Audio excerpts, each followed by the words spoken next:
She stayed with Frida for a week and went to work for a doctor and his wife at room and board. She finished her last year of high school at Pasadena Junior College. She graduated in the Rose Bowl, a special remembrance. In June of 1939, she returned to Hubbard and worked 1 year for her father to save for college. The following year, she attended Oregon State College, where she completed 2 years. She then returned to Hubbard and worked for another year. In the fall of 1943, she went to Portland, worked for Dr. Semler's office for 3 optometrists. Herman graduated from Woodburn, Oregon High School in 1932 and then enlisted for 2 years with the Air Force and was sent to Hawaii. After his 2-year enlistment was up, he enrolled at Oregon State College, where he majored in electrical engineering, something I didn't know or remember. Next page. After completing his junior year, he noticed on the college bulletin board where seniors could apply for flying school. Even though he was a junior, he applied and was accepted. He graduated from flying school, was commissioned as second lieutenant on August 30th, 1940. He saw action in the Aleutian Islands, where he was ordered to bomb Japanese enemy ships. On one occasion, he recognized the ships as American and averted disaster. Wow. All right, here's the love story coming up next.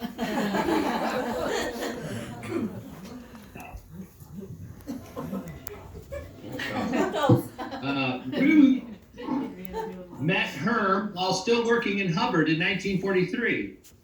Herm was stationed at Fort Benning, Georgia, where he trained paratroopers for the Army.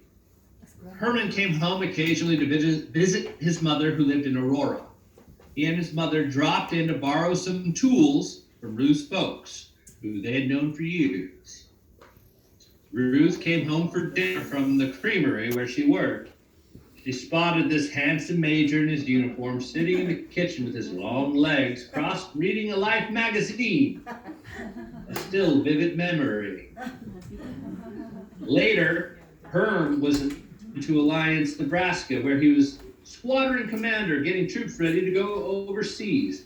He had promised Ruth letters, but none ever came. Grandma. A phone call from Herm came early in the fall of 1943. He told Ruth he was making a weekend trip to Portland, flying a transport plane on an exercise mission. He wanted a date. Their first date was a movie in Salem, Oregon. Leaving Ruth this time, Herm again promised to write, which He did? in the spring of 1944, Oh, sorry, Ryan. Did he write or not write? We didn't hear that totally. he did. Okay. He did. You were all here as proof that your dad wrote. Dad finally. Grandma wouldn't have taken. No. Spring of 1944, Ruth wrote to Herm and told him she was leaving Portland and moving to California for a new job and a new life. Herm promptly phoned and asked Ruth to make a trip to Denver, Colorado, where he would meet her. Ruth obliged and met Herm Wednesday, 3rd, 1944. Wow. 2 days later, he proposed, and rings were purchased. The following day, Saturday, May 6th, Ruth and Herm were married in a Lutheran church. The minister provided the witnesses. Herm wasn't supposed to leave the base in Alliance, but he received special permission from his commanding officer to have the weekend off.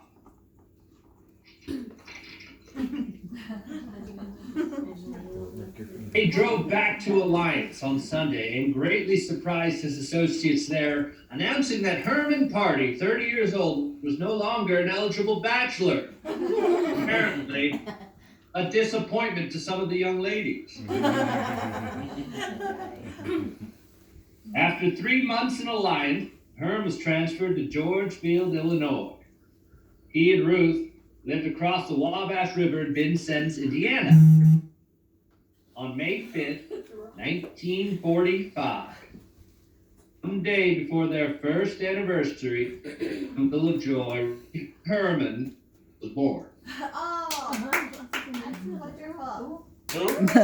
Little bundle of joy, Rod, Herm, Pardey. Herm had many assignments in the United States, plus overseas in Japan, Korea, and Africa.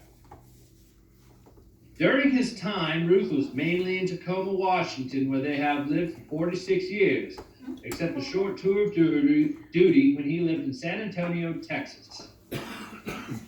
During the years, 4 other bundles of joy arrived. On April 12th, 1949, David Garfield on August 8th, 1953, Cynthia Ruth on May 17th, 1957, and Kathleen Rose on May 21st, 1965. This is the ongoing matchmaking saga of our parents who've had 50 years of togetherness with love, happiness, and excellent health. Their children and grandchildren are very happy to participate in this special celebration. We are pleased that all of us could be here in honor of Mom and Dad's 50th wedding anniversary. May we all have a wonderful weekend together. That's the end. Yay. I found that, and I thought you will appreciate that. You know, That's awesome. that's something from 25 years ago. Yes. Thank you. Wonderful. great. Thank you. You brought us more insight and more knowledge of Grandma and Grandpa and. Well, I think we all knew it, but you know, it's just that kind of stuff that you forget about. You know, I didn't know Grandpa was stationed in Africa.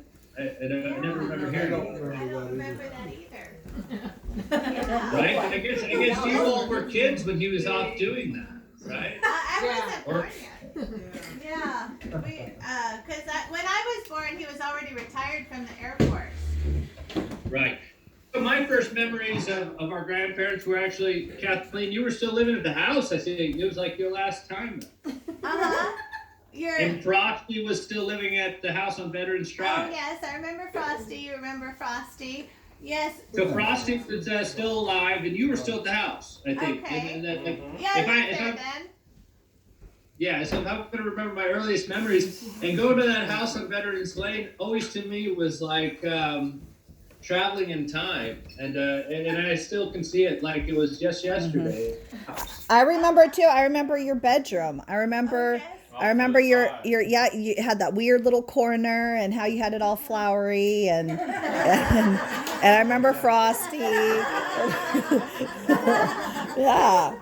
Well, I remember you guys when it worked out for your dad and your mom to have you guys there with us for Christmas. So I remember some Christmases that you guys were there. Wow. With us. I mean, I'm not sure exactly how many Right. but I remember that had happened. You know, and you guys all visiting, and I was so happy when young Rod was born. He was like, I would call him my little king. He was I was so happy when he was born. He had a little pin that said Rod, the little king. Yes, I remember that. I think I made that pin. Yes, I called him the little king. I was so happy.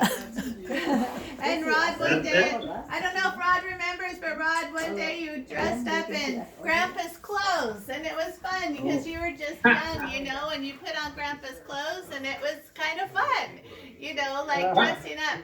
But By the way, Rod still uses grill cream, and I actually put some of Rod's grill cream in my hair just now. That was Grandpa's grill cream though too, right? Yeah.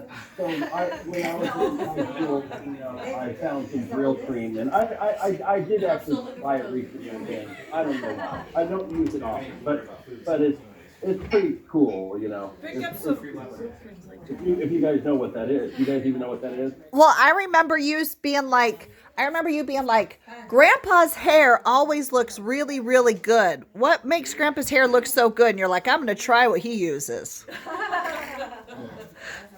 Yeah. You liked Old Spice.